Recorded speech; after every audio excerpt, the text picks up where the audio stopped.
আসসালামু আলাইকুম। আজকে কাউন্সিল অফ অ্যাডভাইজার এর রেগুলার উইকলি মিটিং হয়েছে। মিটিংয়ে chief adviser professor Mohammad Yunus মিটিংয়ের প্রিজাইড ওভার করেছেন, ওনার সভাপতিত্ব হয়েছে। তো আজকে অনেকগুলো যুগান্তকারী ডিসিশন ছিল। তার মধ্যে প্রথমটা আমি বলবো, সেটা হচ্ছে যে প্রথমটা ছিল হলো telecommunication network and licensing policy 2025, এটা অনুমোদিত হয়েছে এবং এটাকে আজকে ক্যাবিনেটের যারা মেম্বার ছিলেন তারা বলছেন যে এটা একটা বাংলাদেশের জন্য একটা যুগান্তকারী ঘটনা এবং যুগান্তকারী একটা পদক্ষেপ। এইটার উপরে আলোকপাত করবেন আমাদের special assistant on ICT post এবং টেলিকমিউনিকেশন মিনিস্ট্রি ফয়েজ আহমেদ তাইব। উনি করবেন, ওনার সাথে আরও আছেন। ওনার পুরো পর্বটা যখন শেষ হবে, কোশ্চেন অ্যান্সার সেশন শেষ হবে, তারপরে ক্যাবিনেটের অন্যান্য যে ডিসিশনগুলো হয়েছে সেটার উপর আমি পরে আলোকপাত করব। ফার্স্টে আমরা telecommunication network and licensing policy 2025 উপরে আমি মাইক দিচ্ছি। কথা বলবেন ফয়েজ আহমেদ তাইব। ধন্যবাদ মাননীয় প্রধান উপদেষ্টার প্রেস সেক্রেটারি শফিক ভাই। আমার সাথে আছেন আমাদের ডাক এবং টেলিযোগাযোগ বিভাগের সম্মানিত সচিব, আছেন বিটিআরসির ভাইস চেয়ারম্যান এবং আইসিটি সচিব, এবং গণমাধ্যমে যারা আছেন তাদের সবাইকে শুভেচ্ছা সহ সালাম জানাই। টেলিকমিউনিকেশন নেটওয়ার্ক এবং লাইসেন্সিং পলিসি 2025, এই আইনটা আজকে উপদেষ্টা পরিষদে পাস হয়েছে। এই আইনের তিনটা বিষয় আমি উল্লেখ করব। পলিসি এটা নীতিমালা পাস হয়েছে। এই নীতিমালার তিনটা প্রধানতম বৈশিষ্ট্য আমি আপনাদের সামনে উপস্থাপন করব। প্রথমত হচ্ছে এই আইনের মাধ্যমে মধ্যস্বত্বভোগী যে লাইসেন্সিং ব্যবস্থা বর্তমানে ছিল সেটাকে রহিত করে নতুন একটি লাইসেন্সিং ব্যবস্থা প্রবর্তন করা হচ্ছে, যেটা আধুনিক এবং যুগোপযোগী। একই সাথে এই আইনের মাধ্যমে বাংলাদেশের টেলিযোগাযোগ খাতে যারা ব্যবসা করেন তাদেরকে সার্ভিস কোয়ালিটি অফ সার্ভিস, অর্থাৎ সেবা মানের নিশ্চয়তা এবং সেবার যে কাভারেজ তার নিশ্চয়তার ভিতরে আনা হয়েছে। আর তৃতীয়ত এই আইনের মাধ্যমে, এই নীতিমালার মাধ্যমে প্রতিযোগিতামূলক টেলিযোগাযোগ ব্যবসা সম্প্রসারণ করে ভয়েস কল এবং ডেটা, অর্থাৎ ইন্টারনেট এবং ডেটাকে সাধারণ মানুষের গ্রাহক হিসাবে আমাদের নাগরিকদের ক্রয় ক্ষমতার ভিতরে নিয়ে আসার একটা দীর্ঘমেয়াদী পরিকল্পনা সূচিত হয়েছে। তো প্রথম বিষয়টা যদি আমি ব্যাখ্যা করি, বর্তমানে বাংলাদেশ টেলিকমিউনিকেশন রেগুলেটরি কমিশন বা বিটিআরসি নামে পরিচিত আমাদের যে রেগুলেটরি নিয়ন্ত্রণ সংস্থা আছে, এই সংস্থার 26 ধরনের লাইসেন্স আছে এবং এই 26 ধরনের লাইসেন্সের মাধ্যমে প্রায় 2999টি প্রতিষ্ঠানকে কিংবা ব্যক্তিকে লাইসেন্স দেওয়া হয়েছে। অর্থাৎ অতিমাত্রায় মধ্যস্বত্বভোগী তৈরি করার জন্য বিগত যে পলিসি ILDTS পলিসি আছে, সেই পলিসিকে অপব্যবহার করে এখানে একটা বিশৃঙ্খলা তৈরি করা হয়েছে। এই বিশৃঙ্খলার মাত্রা এমন পর্যায়ে গিয়েছে যে বিটিআরসির পক্ষে এই লাইসেন্সগুলোকে শৃঙ্খলার মধ্যে আনা, তাদেরকে মনিটরিং করা এবং একই সাথে মানসম্পন্ন সেবাদান কাজটা সম্পূর্ণভাবে ব্যাহত হচ্ছিল। আমরা যেটা করেছি যেই ক্ষেত্রে টেলিযোগাযোগ লাইসেন্সিং স্টক যে উল্লম্ব ব্যবস্থা, হায়ারার্কিক্যাল লাইসেন্সিং যে পলিসি ছিল, সেই পলিসিটাকে মধ্যস্বত্বভোগী স্তরগুলোকে রিমুভ করে 3টা মাত্র স্তরে সীমাবদ্ধ করেছি। এর পাশাপাশি আমরা স্যাটেলাইট সংক্রান্ত যেই টেলিযোগাযোগ সেবা, যেটা সম্প্রতি আমাদের দেশে লঞ্চ করেছে, সেটার জন্য আরেকটি লাইসেন্স নিয়েছি। মোট 3+1 অর্থাৎ 4টা লাইসেন্সিং স্তর রেখেছি। আর বাদবাকি সবগুলো লাইসেন্সিংকে আমরা ডিরেগুলেট করে আমরা এনলিস্টমেন্টের মধ্যে নিয়ে আসছি। অর্থাৎ এই যে নীতিমালাটা, এটা ব্যবসা বান্ধব। সেটা কিভাবে? ধরুন আগের লাইসেন্সিং ব্যবস্থায় যারা আইটিসি কিংবা আইআইজি বা আইজিডব্লিউ পর্যায়ে কাজ করত, তারা এখন একটা ইন্টারন্যাশনাল লেভেলে কাজ করবে। অর্থাৎ সেখানে যারা আইটিসি করতো তারা এখন আইআইজি করতে পারবে, আইআইজি যারা করতো তারা আইটিসি করতে পারবে, যারা আইজিডব্লিউ করতো তারাও এই সবগুলো সেবা দিতে পারবে। অর্থাৎ আমরা এই ক্যাটাগরিটাকে বড় করে সেখানে প্রতিযোগিতার একটা পরিবেশ তৈরি করেছি। একইভাবে দ্বিতীয় স্তরে আমরা একটা ন্যাশনাল ইনফ্রাস্ট্রাকচার লেয়ার তৈরি করেছি। অর্থাৎ এই স্তরে অবকাঠামোগত যারা বিনিয়োগ করবে, যেমন ধরুন ফাইবার নেটওয়ার্ক, দেশব্যাপী যে ফাইবার নেটওয়ার্কটা আছে, যেমন ধরুন টাওয়ার ব্যবসা সেটা আছে, যেমন ধরুন ডেটা সেন্টার ইত্যাদি আছে। তো এর মধ্যে আমরা দুইটা ক্যাটাগরি রেখেছি, একটা হচ্ছে টাওয়ার লাইসেন্স এবং আপনার ফাইবার লাইসেন্স। আগে যেটা ছিল, বর্তমান নীতিমালায় যারা এই মধ্যবর্তী স্তরে লাইসেন্স নেবেন তারা টাওয়ার কোম্পানিগুলো ফাইবার সম্প্রসারণ নেটওয়ার্ক করতে পারবে এবং ফাইবার নেটওয়ার্কগুলো টাওয়ার করতে পারবে। আর উভয়েই ডেটা সেন্টার এবং ক্লাউড বিজনেস করতে পারবে। ডেটা সেন্টার এবং ক্লাউড বিজনেসের জন্য আমাদের কোনো ধরনের লাইসেন্স লাগবে না, আমরা এটা ডিরেগুলেশনের মধ্যে রাখছি যাতে আমাদের ডিজিটাল ইকোনমির ভবিষ্যৎটা উন্মুক্ত হয়। তো তার মানে আমরা দেখতে পাচ্ছি আগামী দিনে ফাইবার অপটিক নেটওয়ার্ক এবং টাওয়ার বিজনেসে নতুন নতুন অপারেটর আসবে এবং এই খাতটাকে প্রতিযোগিতামূলক করবে। একইভাবে পুরনো পলিসিতে কিছু নতুন টেকনোলজিকে আনা যাচ্ছিল না, এই প্রযুক্তিগুলোকে আনব্লক করার চেষ্টা করা হয়েছে নতুন পলিসিতে। যেমন ধরুন MVNO, আপনারা যারা বিদেশে যান তারা দেখবেন যে কয়েক ডজন সেলুলার মোবাইল সেবাদাতা কোম্পানি থাকে, কিন্তু বাংলাদেশে মাত্র 4টি আছে।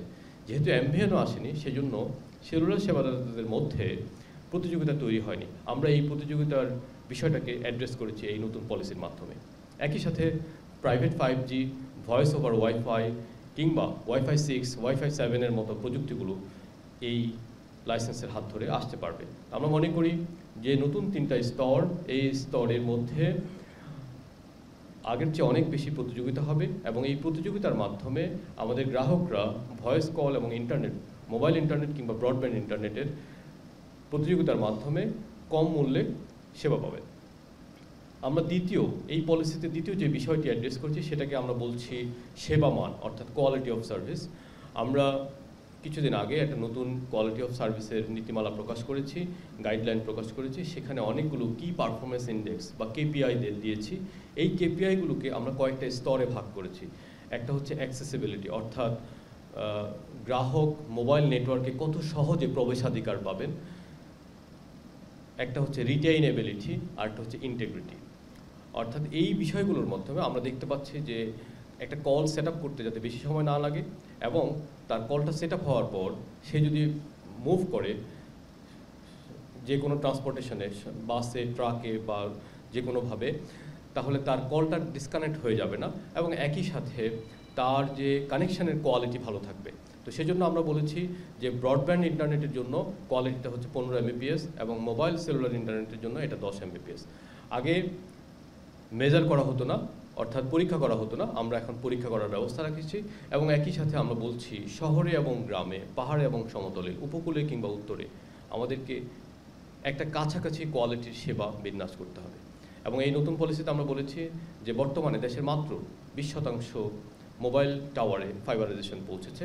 আমরা বলেছি আগামী 3 বছরের মধ্যে এটাকে 80% পৌঁছাতে হবে। এবং একই সাথে আমরা বলেছি সারা দেশে শুধুমাত্র শহরে ভালো ক্যাপাসিটি দিয়ে গ্রামকে বঞ্চিত রাখার যে বৈষম্য, সেই বৈষম্য থেকে সরে এসে আমরা বলেছি সারা দেশে একটা কভারেজ লেয়ার রাখতে হবে এবং একাধিক ক্যাপাসিটি লেয়ার থাকতে হবে।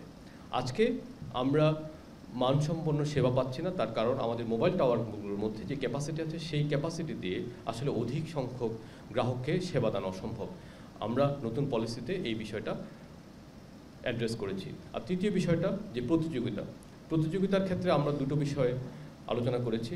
আপনারা দেখেছেন যে বাংলাদেশের যে টেলিযোগাযোগ খাতের যেই শুল্ক ব্যবস্থাটা, এই ব্যবস্থাটায় আমরা বেশ উল্লেখযোগ্য পরিমাণ শুল্ক আহরণ করি। এখন যেহেতু কর GDP অনুপাত অত্যন্ত নিম্ন এবং গত বছরে সেটা 0.8% কমেছে, সেজন্য আমরা চেয়েছি যে সরকারকে রেভিনিউ আর্নিংয়ে একটা মেজর শক না দিয়ে আমরা কিভাবে গ্রাহক পর্যায়ে ভয়েস এবং ডেটা, ইন্টারনেট এবং ভয়েস কলের দাম কমাতে পারবো। তখন আমরা যেই পথে হেঁটেছি সেটা হচ্ছে আমরা মধ্যস্বত্বভোগিতা কমিয়ে দেব এবং আমরা প্রতিযোগিতা বাড়াবো। আজকের যে পলিসি, এই পলিসি মতে আপনি যদি খুলনা শহরের একটি মোবাইল অপারেটর থেকে অন্য মোবাইল অপারেটরে একটা কল পাঠান, সেটা ভয়েস কল হোক কিংবা ইন্টারনেট কল হোক, তাহলে আপনাকে সেখানে এমন কিছু মধ্যস্বত্বভোগী ঢুকিয়ে দেওয়া হয়েছে যারা হাজার হাজার কোটি টাকা দিয়ে যে মোবাইল নেটওয়ার্কগুলো করা হয় সেখানে মাত্র 10 বা 20 কোটি টাকা দিয়ে কিছু সার্ভার বসিয়ে তারা সেখানে কল প্রতি 5 পয়সা করে কাউন্ট করে। এই 4 বা 5 পয়সার মধ্যে তার খরচ যেখানে 1% কম, সেখানে সে মাত্র 50% রেভিনিউ সরকারকে দিয়ে প্রায় শত শত কোটি টাকা সরিয়ে নিচ্ছে। তো এই ধরনের মধ্যস্বত্বভোগিতা সরে গেলে আমরা মনে করি একদিকে সরকারের রাজস্ব আয় বাড়বে, অন্যদিকে এই বর্ধিত রাজস্ব আয় থেকে সরকার চাইলে ভয়েস এবং ডেটায় যে ডিউটি স্ট্রাকচার আছে সেটা কমাতে পারবে অথবা সাবসিডি দিতে পারবে।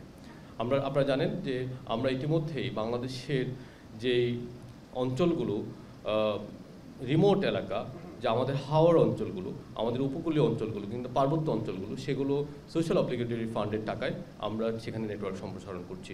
আমি মনে করি নতুন যে পলিসি, এই পলিসিতে এই সোশ্যাল অব্লিগেটরি ফান্ড বা সামাজিক দায়বদ্ধতার যে তহবিল আছে, এই তহবিলের কার্যক্ষমতা আরও বাড়বে এবং একই সাথে আমরা আরও বেশি সাবসিডি দিয়ে কিংবা শুল্ক কমিয়ে আমরা কম খরচে ভয়েস এবং ডেটার মানসম্পন্ন যে অবকাঠামো সেটা নিশ্চিত করতে পারবো। আমরা নতুন পলিসিতে মালিকানার কথা বলেছি, বিদেশি মালিকানা কিছুটা কমিয়ে এনেছি। এখন আপনারা জানেন যে মোবাইল নেটওয়ার্কের ক্ষেত্রে 100% মালিকানা সম্ভব, আমরা সেখানে এটাকে 85%তে সীমাবদ্ধ করেছি এবং আমরা বলেছি যে আগামী 3 বছরের গ্রেস পিরিয়ড দিয়েছি। আগামী 3 বছরের মধ্যে মোবাইল কোম্পানিগুলো যাদের অন্তত 15% শেয়ার বাজারে উন্মুক্ত করে, তবে তাদের উপর যদি চাপ না হয় সেজন্য আমরা বলেছি যে এই বিষয়টা আমাদের দেশের যে ইকোনমিক সক্ষমতা আছে, আমাদের শেয়ার বাজারে যে সক্ষমতা বা অন্যান্য ইকুইটি মার্কেটে যে শেয়ার সক্ষমতা আছে, সেই সক্ষমতার স্টাডির ভিত্তিতে নির্ধারণ হবে। আমরা এই পলিসিতে কারো লাইসেন্স কেড়ে নেব না, বরং প্রত্যেকটি লাইসেন্সই তার যে মেয়াদ দেওয়া হয়েছে সেই মেয়াদ পর্যন্ত অপারেট করতে পারবে। আমরা বলেছি যে এই লাইসেন্সের 3টে স্তর থাকবে। প্রথম স্তরটা আমরা শেষ করেছি, আমরা আজ থেকে দ্বিতীয় স্তরে এসেছি। এই দ্বিতীয় স্তরে আমরা একটা মাইগ্রেশন ফেজের মধ্য দিয়ে যাব। এখানে নতুন লাইসেন্স যারা বিনিয়োগ করে আসতে চান তারা এখানে নতুন লাইসেন্স নেবেন, আর যারা পুরনো আছেন তারা চাইলে যে কোনো সময় বিটিআরসিতে আবেদন করে নতুন লাইসেন্সিংয়ের মাধ্যমে এই নতুন স্তরে রূপান্তর হতে পারবেন। এবং তৃতীয় স্টেজে আমরা বলছি যে 2027 সালের মাঝামাঝিতে আমরা ফাইনাল স্টেজটা শুরু করতে চাই। এর মধ্যে আমরা বিদ্যমান যারা লাইসেন্স প্রাপ্ত আছেন তাদেরকে মাইগ্রেট করে নতুন লাইসেন্সিং পলিসিতে নিয়ে যেতে চাই। সর্বশেষ আমরা এই সার্বিক পলিসির মাধ্যমে, আপনারা জানেন অতীতে টেলিযোগাযোগ খাতে বেশ কিছু মনোপলি তৈরি হয়েছিল। একটা গ্রুপ সবগুলো লেয়ারের সব লাইসেন্সে অপারেট করছিল। নতুন লাইসেন্সের পলিসির মাধ্যমে এই দৌরাত্ম্য, এই যে মনোপলি এবং এই যে মাফিয়ার তন্ত্র, এটা সমাধান হবে বলে আমি আশা প্রকাশ করি। কারণ হচ্ছে আমরা 3টা স্তরের মধ্যে একটা সীমাবদ্ধতা টেনেছি যে এক স্তর অন্য স্তরে অপারেট করতে পারবে না এবং সর্বোচ্চ একটি মাত্র স্তরে অপারেট করতে হবে। আর যদি অন্য স্তরে অপারেট করতে হয় তাহলে ওই কোম্পানিকে সম্পূর্ণভাবে নতুন এফডিআই নিয়ে এসে বিনিয়োগ করতে পারবে। আপনাদের সবাইকে আমাকে শোনার জন্য ধন্যবাদ। আপনাদের কোনো প্রশ্ন থাকলে নিশ্চয়ই আমরা সেটার উত্তর দিব।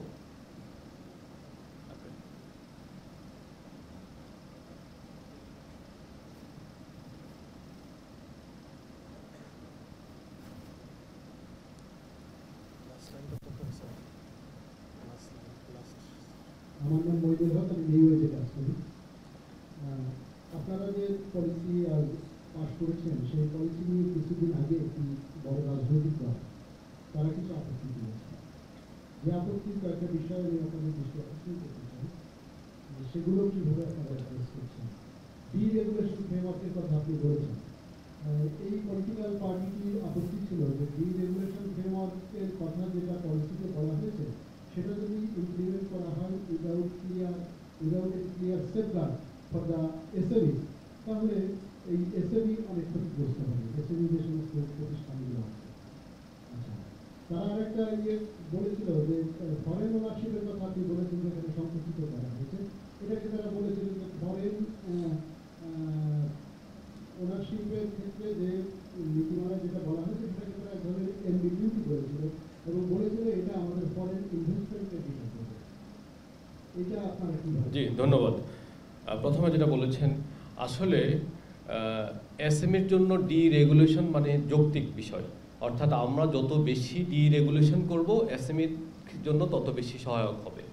আমরা এখানে যেটা করেছি যে এসএমই বান্ধব পলিসি করার জন্য আমরা বলেছি যে উপজেলা পর্যায়ে এবং জেলা পর্যায়ে যারা আইএসপি লেভেলে বিজনেস করতে চান আমরা তাদেরকে একটা লাইট রেগুলেশন এনেছি, অর্থাৎ লাইট একটা লাইসেন্স তাদেরকে ন্যাশনাল পর্যায়ে যেই ফি এবং যেই শর্ত, এই শর্ত তাদের ক্ষেত্রে প্রয়োগ হবে না। অর্থাৎ এই নতুন পলিসি আগের চেয়ে অনেক বেশি এসএমই বান্ধব। আমরা আসলে এটাও চাইনি, আমরা চেয়েছিলাম যে সম্পূর্ণভাবে ডিরেগুলেট করে দিতে, যাতে করে আমাদের আঞ্চলিক যে উদ্যোক্তারা আছে তারা শুধুমাত্র একটা রেজিস্ট্রেশন করেই এই আইএসপি লাইসেন্সটা করতে পারবে। যেমন ধরুন লালমনিরহাটে বা কুড়িগ্রামের একটা খামারে 20,000 গরু আছে, উনি আইওটি দিয়ে ওনার গরুগুলোকে ট্র্যাক করতে চায়।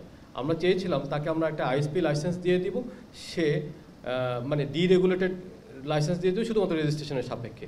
কিন্তু ওনাদের পক্ষ থেকে একটা আপত্তি এসেছিল, আপত্তির কারণে আমরা এটা পুরোপুরি ডিরেগুলেট করতে পারিনি। সেটা হচ্ছে ওনারা বলছেন ওনাদেরকে যদি বিটিআরসি থেকে কোনো ধরনের লাইসেন্স না দেওয়া হয় তাহলে ওনারা ব্যাংক ঋণ সহ বিভিন্ন ফাইন্যান্সিয়াল অ্যাক্সেস পেতে তাদের অসুবিধার সম্মুখীন হবে। তো সেই জন্য পরবর্তীতে আমরা আবার তাদেরকে লাইসেন্সের মধ্য দিয়ে নিয়ে এসেছি। আশা করি উত্তরটা পেয়েছেন। আর দ্বিতীয় যে বিষয়টা, বিদেশিদের যে বিনিয়োগের কথা বলেছেন, সেটা কোনো ধরনের অ্যাম্বিগুইটি তৈরি হবে না। আমরা যদি ভারত বা পাকিস্তানে দেখি, আমরা তাদের সরকারি যে মোবাইল অপারেটরগুলো আছে সেখানে তারা লিডিং শেয়ার হোল্ডিং করছে। কিন্তু বাংলাদেশে বিভিন্ন কারণে আমাদের বিদেশিদের মালিকানা প্রায় 100% রয়ে গেছে। এখন একটা কোম্পানিতে প্রায় 30%, একটা কোম্পানিতে 10% রয়ে গেছে। সুতরাং আমরা মনে করি যদি 15% বিদেশি মালিকানার শর্ত দেওয়া হয় তাহলে সেটা আসলে তাদের বর্তমান পজিশনের কাছাকাছি। আমরা জাস্ট তাদেরকে এনকারেজ করছি। তবে লাইসেন্স আমরা বলেছি যদি কোনো দেশের সাথে ডব্লিউটিও কিংবা গ্যাটস চুক্তির অনুকূলে কোনো দ্বিপাক্ষিক চুক্তি থেকে থাকে তাহলে আমরা সেই চুক্তিকে রেসপেক্ট করব, এবং একই সাথে আমরা শেয়ার হোল্ডিংটাকে গ্রেস পিরিয়ড দিয়ে আমরা বলেছি সেটা আমরা স্থানীয় ইকোনমির উপযোগিতার ভিত্তিতে আমরা এটা নির্ধারণ করব। ধন্যবাদ।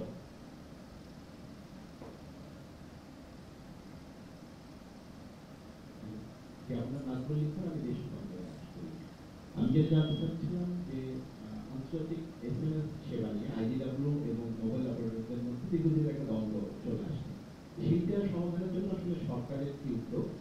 আর স্টারলিংকের কিট পেতে অনেকে নানান রকম ভোগান্তির কথা বলছেন, বিশেষ করে সময় বেশি যাচ্ছে, নানান রকম সমস্যা হচ্ছে, সেইটা সমাধানের উদ্যোগ কি? আর এখন পর্যন্ত স্টারলিংকের গ্রাহক কত, আর এটার দাম কমানোর ব্যাপারে কোনো উদ্যোগ আছে? ধন্যবাদ। নতুন লাইসেন্স পলিসিতে A2P আন্তর্জাতিক এসএমএস গেটওয়ের বিষয়টি অ্যাড্রেস করা হয়েছে। যারা সম্ভাব্য বিনিয়োগকারী তারা চাইলে আন্তর্জাতিক আমাদের যে লাইসেন্স লেয়ারটা আছে ICSP, সেখানে ইন্টারন্যাশনাল সার্ভিস প্রোভাইডার, ওই ইন্টারন্যাশনাল কানেক্টিভিটি সার্ভিস প্রোভাইডার যে লেয়ারটা আছে সেখানে তারা লাইসেন্স নিয়ে তারা এই ব্যবসাটা করতে পারবেন। আর দ্বিতীয় বিষয়টা বলেছেন যে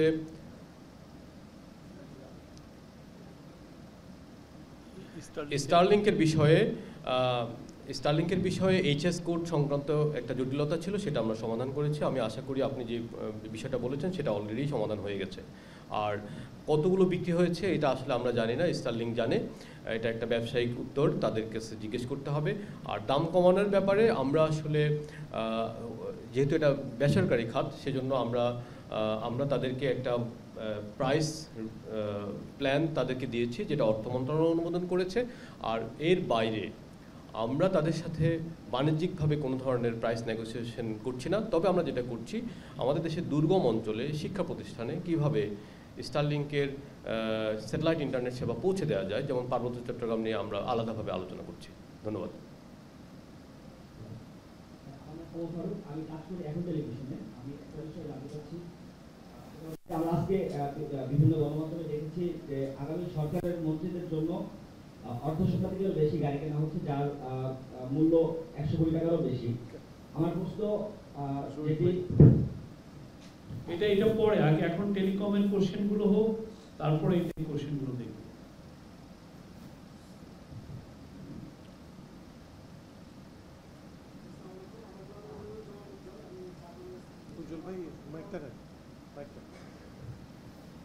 আসসালামু আলাইকুম, আমার নাম মনিরুজ্জামান উজ্জ্বল, আমি জাগো নিউজ রিপোর্টার। আমার প্রশ্নটা স্টারলিংক নিয়ে। গতবার যখন আপনি স্টারলিংক নিয়ে কথা বলছিলেন তখন বলেছিলেন যে মূলত ব্যবসায়িক বাণিজ্য প্রতিষ্ঠানের ফ্রিল্যান্সার উদ্যোক্তাদের জন্য এটা উপযুক্ত হবে। আসলে আমার প্রশ্ন হচ্ছে যে এর পর্যন্ত আপনি যে আশাটা করেছিলেন তৃণমূল পর্যায় পর্যন্ত সেটা পৌঁছে যাবে, বা তারা ব্যবসায়ী উদ্যোক্তারা নতুন করে একটা সম্ভাবনামূলক জায়গা দেখতে পাবে, কতটুকু সুযোগ সৃষ্টি হয়েছে? আপনি বলছেন যে স্টারলিংকের নিজস্ব ব্যাপার আপনারা কত হয়েছে সেটা জানছেন না। আসলে এটা কি এইরকম ভাবেই থাকবে না? কখনো আমরা জানতে পারবো যে আসলে প্রকৃত পরিস্থিতিটা কি? আপনারা গণমাধ্যম কর্মীরা নিশ্চয়ই জানতে পারবেন যে প্রকৃত পরিস্থিতি কি। তবে আমরা একটা লোকেশন ডিস্ট্রিবিউশন পাই জেলাভিত্তিক, ঠিক আছে? সেখানে দেখা যাচ্ছে যে বাংলাদেশের সব জেলা থেকেই স্টারলিংকের জন্য আবেদন আসছে। সুতরাং এটা পুরো দেশেই এটা সমভাবে আবেদন করছে। ডেফিনেটলি মেট্রোপলিটন এলাকায় কিছুটা বেশি। আমরা পার্বত্য চট্টগ্রাম সহ সিলেট, রাজশাহী, খুলনা সব বিভাগেই আমরা দেখেছি যে মানুষ এটা কিনছে। আর উদ্যোক্তা বিষয়ক যে বিষয়টা, সেটা অবশ্যই সত্য কথা বলেছেন যে স্টারলিংক একই সাথে আমাদের যে বৃহৎ ব্যবসায়ী, ক্ষুদ্র ব্যবসায়ী এবং একই সাথে এসএমই যারা আছে, যারা কো-লোকেশন ফ্যাসিলিটি নিয়ে 8-10 বন্ধুবান্ধব বা ছোটো ছোটো উদ্যোক্তা এক জায়গায় কাজ করে, তারা এই ধরনের একটা ডিশ নিয়ে তারা নিজেদের মধ্যে ইন্টারনেটটা শেয়ার করতে পারে। এবং এই ধরনের ঘটনা অলরেডি আমরা গণমাধ্যমেও দেখেছি যে এই ধরনের যে উদ্যোক্তা বান্ধব যে এই ডিপ্লয়মেন্ট এটা হয়েছে। আসসালামু আলাইকুম, আমি রাজু আহমেদ, বার্তা 24 কাজ করি। আপনারা উদ্যোক্তা এবং বিনিয়োগকারীদের বিষয়ে বেশ কনসার্ন। বাংলাদেশের কয়েক কোটি মোবাইল ব্যবহারকারীর যে দাবি ছিল মিনিট এবং ডাটার যে মেয়াদ বিলম্বের যে দাবি, সেই বিষয়ে আসলে সরকার কি ভাবছে? একই সঙ্গে টেলিটকের উন্নয়নে সরকারকে আরো কোনো কাজ করছে কিনা? Thank you. জি, থ্যাংক ইউ। আসলে প্রাইস প্ল্যানটা টেলিকম পলিসির অন্তর্ভুক্ত না। Price plan BTRC regularly revisit করে। আমরা যতটা জানি বিটিআরসি এই মুহূর্তে নতুন প্রাইস প্ল্যান নিয়ে কাজ করছে এবং সেটা দ্রুতই চলে আসবে। আর টেলিটকের বিষয়ে নিশ্চয়ই আমাদের সুনির্দিষ্ট প্ল্যান আছে। আমরা টেলিটকের নেটওয়ার্ক সম্প্রসারণে যাচ্ছি। ধন্যবাদ। আসসালামু আলাইকুম, আমার নাম মোস্তফা মল্লিক, আমি চ্যানেল আই আছি। আসলে এটা এমন একটা সূক্ষ্ম বিষয় যে অনেক বিশেষজ্ঞদেরই বুঝতে আসলে সমস্যা হয়, সেক্ষেত্রে সাধারণ মানুষদের তো আরো প্রবলেম। তো ধন্যবাদ, এরকম একটা নীতিমালা এসছে। আমার প্রশ্নটা খুবই সহজ, সেটি হচ্ছে যে বারবার আমরা মনোপলির কথা বলছি, সাধারণ মানুষজন আসলে এই মনোপলিটা বোঝে না। আগের নীতিমালায় কিভাবে মনোপলিটা করতে এবং এখন এটা থেকে আমরা কিভাবে রক্ষা পাবো, এটা যদি একটু সিনপসিসটা মানে খুব সংক্ষিপ্ত আকারে বলতেন। জি, ধন্যবাদ। খুব সুন্দর প্রশ্ন করেছেন। এখানে আগে একটা ভয়েস কল করার জন্য অন্তত 6টা থেকে 7টা, কোথাও 7টা স্তর ভেদ করে যেতে হতো। তো এখন আমরা বলছি যে নতুন কাঠামোতে আমার 3টা স্তর আছে। তো সুতরাং সেখান থেকে 2টা স্তর চলে যাবে। ওই 2টা স্তর যেই রেভিনিউটা কালেক্ট করতো, যে টোলটা কালেক্ট করতো, সেই টোলটা এখন থাকবে না। সুতরাং আমরা মনে করছি এই টোলটা হয় আমরা সরকারকে দিতে পারবো, অথবা সরকার চাইলে এটা ডিসকাউন্ট হিসাবে দিতে পারবে গ্রাহকদেরকে। সেভাবে আমরা গ্রাহক সেবার মানে দামটা কমিয়ে আনতে পারবো।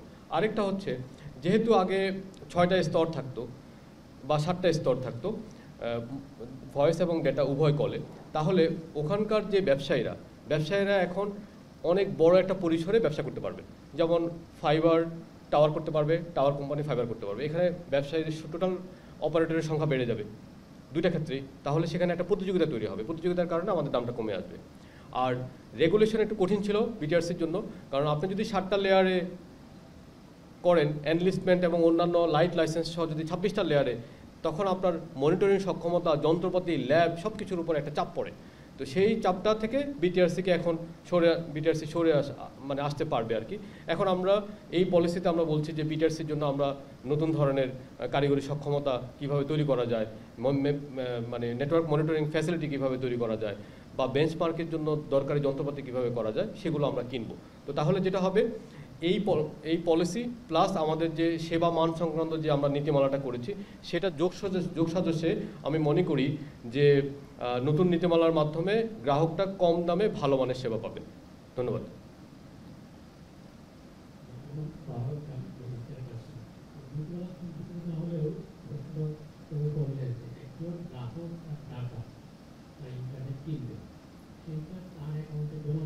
সেইটার জন্য এত চিন্তাভাবনা কেন করতে হবে? এই ধরনের একটা সরকার যখন থাকে 1 বছর পরে এই জিনিসটা তারা ইমপ্লিমেন্ট করতে পারলেন না, এটা আসলে সমস্যাটা কোন জায়গায়?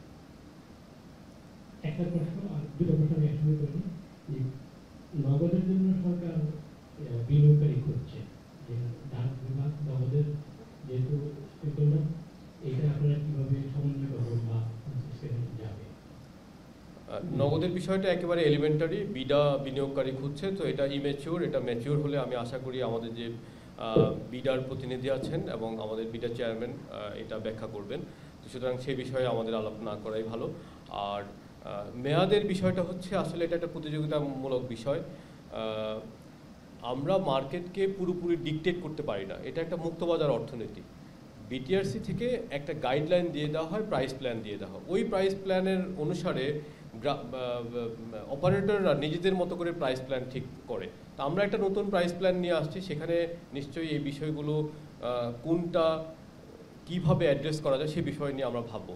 তারপরেও দিন শেষে ডেটা বিক্রি, ডেটার মেয়াদ বিক্রি, এটা একটা প্রতিযোগিতামূলক বাজার। এখানে সরকারের নিয়ন্ত্রণ কিংবা সরকারের ইন্টারভেনশন মার্কেট কিভাবে নেবে সেটার একাডেমিক স্টাডি হওয়া চাই। ধন্যবাদ।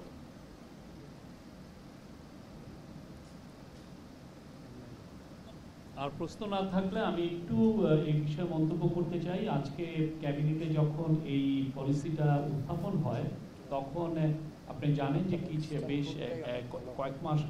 এক মাস আগে ডক্টর ওয়াহিদুদ্দিন মাহমুদের নেতৃত্বে এই টেলিকমিউনিকেশন নেটওয়ার্ক অ্যান্ড লাইসেন্সিং পলিসিটা ওনারা আবার একটু রিভিউ করেন এবং এটা নিয়ে আরও অনেক মিটিং হয়। তো উনি একটা বক্তব্য রেখেছিলেন, ওনার বক্তব্যর সারাংশটুকু আমি বলি। উনি বলেছিলেন যে এই পলিসির ফলে আমাদের যারা সাধারণ ইউজার আমাদের বাংলাদেশে, ধরেন এখন সবাই ইন্টারনেট এবং মোবাইল ফোন ইউজ করেন, আমি বলবো যে 16-17-18 কোটি লোকই ইউজ করেন। উনি বলেছেন এর ফলে ইন্টারনেট এবং মোবাইল ফোন সুলভ মূল্যে, মানে এই দুই সেবা সবাই সুলভ মূল্যে পাবেন, এটা একটা নিশ্চিত হবে। আর উনি বলেছেন যে এর ফলে যেটা হয় যে এই যে আগে যে লাইসেন্সিংয়ে যে 26 রকমের লাইসেন্সিং টাইপের কারণে যেটা হয়েছিল ওইটা আসলে একটা রেঞ্জ সিকিং এবং একটা মধ্যস্বত্ব ভোগীর একটা ক্লাস তৈরি করেছিল, যারা আসলে এই পুরো একটা মাফিয়া তন্ত্রের মতো করে তারা এই জায়গা থেকে শোষণ করতো বা এই পুরো মানে, এবং এটার কস্টটা যে পড়তো আমার আপনার উপরে, যে কস্টটা আমি আপনি বেয়ার করতাম এবং এই টাকাটা যেত আপনি জানেন শেখ হাসিনার ক্রনিদের কাছে। তো উনি বলছেন যে এর ফলে মিডিল ম্যান কেউ থাকবেন না। এখানে মিডিল ম্যানের যে জিনিসটা মানে কম্পিটিটিভ অ্যাটমসফিয়ারটা বেটার হবে, হওয়ার ফলে যেটা মিডিল ম্যান কেউ থাকবে এবং রেঞ্জ সিকিংটাও থাকবে না। উনি বলেছেন এতে এর ফলে যেটা হবে টেলিকমে ওভারঅল মানে ইনভেস্টমেন্টের খরচ কমবে, বিনিয়োগ প্রচুর বাড়বে এবং গেটওয়ের উপরে, আগে জানেন যে গেটওয়ের উপর মাফিয়াদের একটা অলিখিত নিয়ন্ত্রণ ছিল, সেটা পুরোপুরি চলে যাবে, অ্যাবলিশ হবে।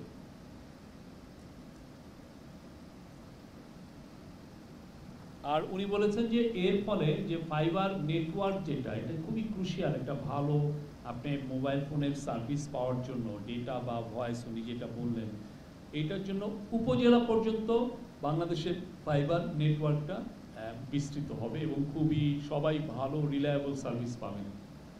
এই ছিল ওনার। আর উনি বলেছেন যে এটা নিয়ে উনি বড় বড় যারা বাংলাদেশের কোম্পানিগুলো আছেন সবার সাথে কনসাল্ট করেছেন, সবাই এটাকে অ্যাপ্রিসিয়েট করেছেন এবং ওনারা এক বাক্যে বলেছেন এটা খুবই ফরওয়ার্ড লুকিং টেলিকম পলিসি হয়েছে। Thank you. আমি একটা বিষয় শেয়ার করতে চাই, সেটা হচ্ছে যে এই পলিসিটা উপদেষ্টা পরিষদে 2 মাস আগে উঠেছিল। তো তারপরে উপদেষ্টা পরিষদের মাননীয় সদস্যবৃন্দ অনেক প্রশ্ন করেছেন, সেই প্রশ্নের সাপেক্ষে মাননীয় প্রধান উপদেষ্টা একটা কমিটি করে দিয়েছেন। সেই কমিটি আবার সবার কথা শুনেছে। বিভিন্ন অপারেটররা যারা এনটিটিএন পর্যায়ে আছেন, আইআইজি কিংবা আইসিএক্স থেকে শুরু করে মোবাইল অপারেটর যারা আছেন, তারা ওয়াহিদুদ্দিন মাহমুদ স্যারকে ফর্মালি চিঠি দিয়েছেন। জিএসএমএ থেকে ফর্মালি স্যারের কাছে চিঠি দিয়েছে। আমরা স্যার তাদের সাথে বসেছেন, কমিটির মিটিংও হয়েছে। সেই সাপেক্ষে সেখানে যে রেজলিউশনগুলো আছে সেই রেজলিউশনগুলো আমরা উপস্থাপন করেছি। আমরা একটা ফাইন্যান্সিয়াল অ্যানালাইসিস ও প্রতিবেদন দাখিল করেছি ক্যাবিনেটে এবং একই সাথে আমরা এই সব কনসালটেশনের পরে আমরা আগের যে পলিসি যেটা আমরা উঠিয়েছিলাম, যেটা ড্রাফট উঠিয়েছিলাম, সেটার উপরে আমরা 10 ধরনের পরিবর্তন এনেছি। এই পরিবর্তনগুলো আমরা উপদেষ্টা পরিষদে উঠিয়েছি। তো সেখানে প্রধানতম বিষয়টা হচ্ছে বিদেশি মালিকানার শেয়ারিংয়ের ক্ষেত্রে বাজার ব্যবস্থাপনার উপর একটা স্টাডির বিষয় আসছে। যেখানে সেখানে গ্রেস পিরিয়ড ছিল 2 বছরের, সেটাকে 3 বছর করা হয়েছে। ফাইবারাইজেশনের টার্গেটটাকে 2 বছর থেকে 3 বছরে নেওয়া হয়েছে 80%, এবং এই যে কন্টিনিউয়াস লেয়ারের যে বিষয়টা আছে, কাভারেজ লেয়ার এবং ক্যাপাসিটি লেয়ার, সেটাও 2 বছর থেকে 3 বছরে করা হয়েছে। এবং একই সাথে এখানে এসএমইদের জন্য একটা নতুন সেকশন করা হয়েছে যাতে আইনটা এসএমই বান্ধব হয়। এখানে যাদের লাইসেন্সগুলো ডিসকন্টিনিউ হবে তার জন্য একটা ধারা যোগ হয়েছে, যেখানে বলা হয়েছে যে তারা চাইলে নতুন বিনিয়োগের মাধ্যমে নতুন লাইসেন্স স্তরে লাইসেন্স কিনে তারা ব্যবসা করতে পারবেন। ধন্যবাদ। আমার নাম মাহবুব, আমি চ্যানেল 24 কাজ করি। টেলিকম নিয়ে কোশ্চেন?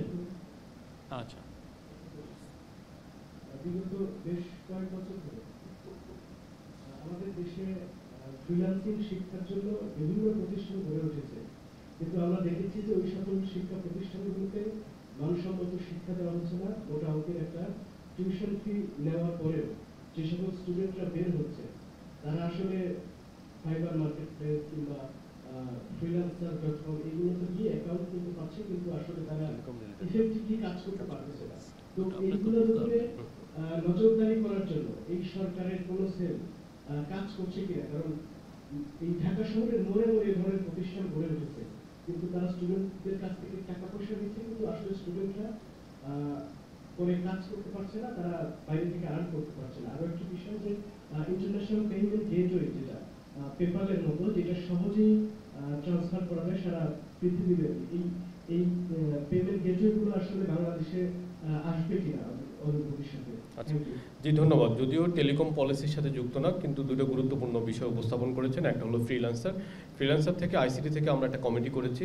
এই কমিটি পত্রপত্রিকার যে রিপোর্টগুলো এসেছে যে একটা সিন্ডিকেটের মাধ্যমে একটা সার্টিফিকেশন দেয়, সেই সার্টিফিকেশন না হলে ব্যাংকে ফ্রিল্যান্সাররা অ্যাকাউন্ট খুলতে পারে না। তো সেই বিষয়টা আমরা বন্ধ করে দিয়েছি ইতিমধ্যেই। বন্ধ করে আমরা একটা ডিজিটাল রেজিস্ট্রেশন, অনলাইন রেজিস্ট্রেশন করছি, যেই রেজিস্ট্রেশনের সাপেক্ষে ব্যাংকগুলো আমাদের ফ্রিল্যান্সারদেরকে আপনার ব্যাংক অ্যাকাউন্ট খোলার পারমিশন দিবে। তো এই বিষয়টা আমরা দ্রুতই আপনাদেরকে সুখবর দিতে পারবো বলে আমি বিশ্বাস করি। ইতিমধ্যে আগের যে কোম্পানিটার বিরুদ্ধে অনেক অভিযোগ ছিল, তারা যে অতিরিক্ত টাকা নিত বা ঘোরাতো, সেই কোম্পানিটার সাথে আমরা চুক্তি বাতিল করেছি। ইতিমধ্যে আমরা একটা কনসালটেশন করেছি, আর হচ্ছে বাক্যর সাথে কিছু বাংলাদেশ কল সেন্টার অ্যাসোসিয়েশন কিছু ফ্রিল্যান্সার লিডারদেরকে নিয়ে আসছিল। তো আমরা আরেকটা কনসালটেশন করতে চাই, যেখানে নেতৃত্ব দিবে আমাদের শহীদ মুগ্ধের ভাই স্নিগ্ধ, উনি একজন বাংলাদেশের শীর্ষস্থানীয় একজন ফ্রিল্যান্সার। ওনাকে নিয়ে আমরা আরেকটা কনসালটেশনে যাব। তারপরে আমরা এই বিষয়টা কিভাবে সামনে এগিয়ে নিতে হবে সেটার উপর আমরা সিদ্ধান্ত নিব। এটার উপরে আমরা একটা পলিসি প্রণয়ন করব। আর দ্বিতীয় যে বিষয়টা সেটা আমরা যেটা ভাবছি যে দেশের এডটেক অনেকগুলো কোম্পানি আছে এবং ফ্রিল্যান্সার আছে।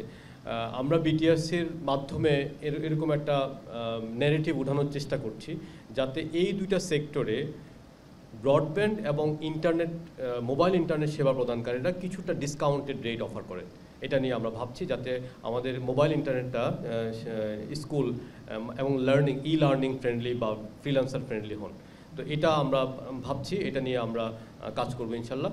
আর তৃতীয় বিষয়টা কি বলেছেন যে পেইপাল, ফ্রিল্যান্সারদের অন্যতম গুরুত্বপূর্ণ দাবি হচ্ছে পেইপাল আর স্ট্রাইপ। আমরা পেইপালের সাথে যোগাযোগ করেছি, তাদেরকে একাধিক মেইল করেছি, তাদের কাছ থেকেও কিছু উত্তর পেয়েছি। আর পার্সোনালি আমি স্ট্রাইপের গ্লোবাল ভাইস প্রেসিডেন্টের সাথে মিট করেছি, তারা আমাদেরকে উত্তর দিয়েছেন। সেই উত্তরটা আমরা রিকনসিডার করার জন্য তাদেরকে আবেদন করেছি। তো এই আলোচনা পর্যায়ে আছে। আপনারা বুঝতেই পারছেন যে আমরা আশা করি যেহেতু স্টারলিংক বাংলাদেশে এসেছে, সেটার হাত ধরে বাংলাদেশের গ্লোবাল ব্র্যান্ডিংটা ভালো হবে এবং ভবিষ্যতে আমরা পেইপাল এবং স্ট্রাইপের মতো যারা ফ্রিল্যান্সার বান্ধব পেমেন্ট ইনফ্রাস্ট্রাকচার এবং গেটওয়ে তাদেরকে নিয়ে আসতে পারবো। আপাতত আমরা খুব বেশি সুসংবাদ দিতে পারছি না, কিন্তু আমরা কাজ করে যাচ্ছি। ধন্যবাদ।